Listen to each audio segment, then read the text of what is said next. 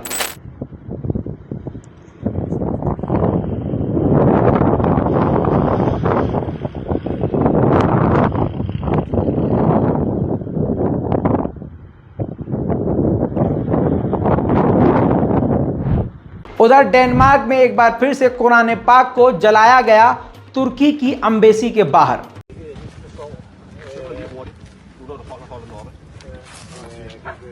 Vi plejer at synge, det er sådan en god dansk tradition, det er rigtig hygge, og vi plejer altid at synge lidt, når Koranen brænder. Nu skal Koranen brændes, op i røgen, nu skal Koranen brændes, op i røgen, nu skal Koranen brændes, op i røgen, Koranen aske bliver den til. Kom så sådan, Anne. Fedt. Jeg synes lige, ja. Vi går også i bukser, hvad vil du sige? Har ytringsfrihed i Danmark? Har I ikke lært af, hvad nazismen bragte? Jo, har du lært det? I har lært, at 10.000 kristne dræbes nede i de muslimske lande hvert år, og at du er pisse ligeglad. Skam dig! Skam dig! Gå hjem! Skam dig! Pyha! Du er ligeglad med, at kristne dør! Pyha! Du er en ædelt menneske! Øv! Ingen ytringsfrihed, vi taler ikke. Jeg har ingen holdning til noget som helst.